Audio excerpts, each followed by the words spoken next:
जय हिंद दोस्तों। सेना का एक ऐसा मामला जिसमें जूनियर कमीशन अफसर यानी जेसीओ और उसके गलत संबंध थे जवान की पत्नी के साथ, और ये संबंध उसने स्थापित करता है सीओ के घर में।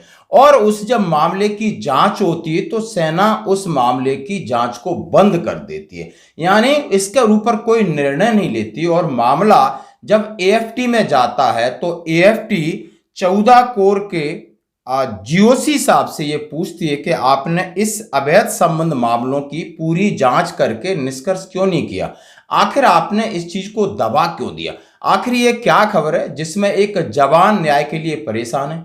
जेसीओ का इन्फ्लुएंस था उसकी पत्नी के साथ, यानी गलत संबंध को लेकर जब रिपोर्ट करता है, जांच होती है, उसको बंद क्यों कर दिया जाता है। आखिर वो जेसीओ था, वो उसके कमांडिंग अफसर के घर की रखवाली करता था, क्या इसलिए क्या ऐसी चीजों का ऐसे बढ़ावा मिलेगा। इसी को लेकर एक खबर है कि एक जूनियर कमीशन अधिकारी के 2022 में अपनी यूनिट के एक सैनिक की वाइफ के साथ कथित तौर पर गलत संबंध थे।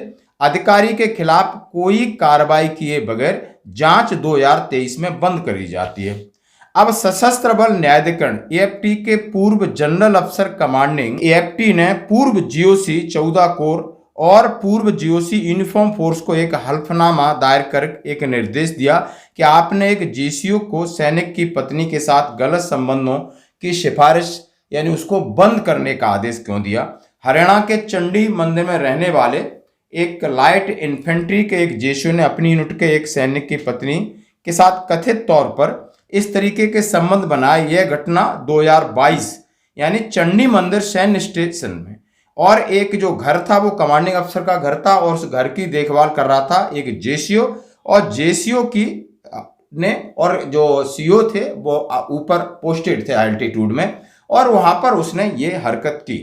2023 में जेसीओ के खिलाफ कोई कार्रवाई किए बगैर जांच बंद करी गई, लेकिन सैनिक द्वारा अंबाला में कर्नल जेपी शर्मा सेवानिवृत्त और ब्रिगेडियर जनेश खेरा सेवानिवृत्त से संपर्क करने के बाद एएफटी चंडीगढ़ बेंच में मामला दायर किया गया।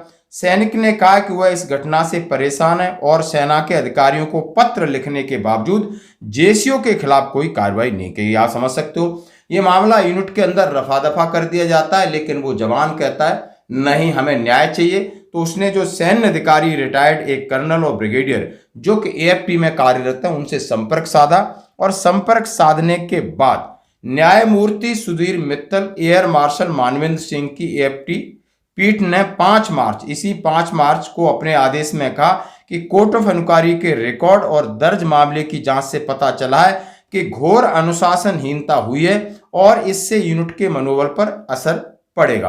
उन्होंने जब सारी चीज देखते हैं तो न्यायमूर्ति सुधीर मित्तल एयर मार्शल मानवेंद्र की जो पीठ है 5 मार्च को डिसीजन देती है कि आपने ये बहुत गलत किया, इस पर जवानों के मनोबल पर गहरा असर पड़ेगा, वो असुरक्षा का भाव महसूस करेंगे, यानी उनके नहीं उनकी पत्नियों के साथ ऐसा हो सकता है। पीठ ने कहा हमें इस बात पर आश्चर्य है कि सेना के अधिकारियों ने शिकायत वापस लेने पर कार्रवाई को बंद करने की जल्दबाजी में मंजूरी दी। जांच न्यायालय की मसौदा राय कमांडिंग अधिकारी की मसौदा सिफारिश के अवलोकन से स्पष्ट रूप से पता चलता है कि घोर अनुशासनहीनता का मामला हुआ है, इससे यूनिट के चरित्र और मनोबल पर असर पड़ेगा। उन्होंने कहा है कि आपने बिना किसी राय के कमांडिंग अफसर के बगैर मसौदे के आपने क्यों बंद किया। एएफटी ने कहा है कि वह चाहती है कि जीओसी मुख्यालय 14 कोर 2023 में अपना व्यक्तिगत हल्फनामा प्रस्तुत करें कि मामले को बंद करने की मंजूरी क्यों दी गई। पीठ ने कहा है कि तत्कालीन जीओसी मुख्यालय यूनिफॉर्म फोर्स का हल्फनामा भी दाखिल किया जाना चाहिए कि 14 कोर मुख्यालय को सिफारिश क्यों की गई। हल्फनामे में इस बात पर ध्यान दिया गया कि अधिकारी आज सेवा में है या नहीं।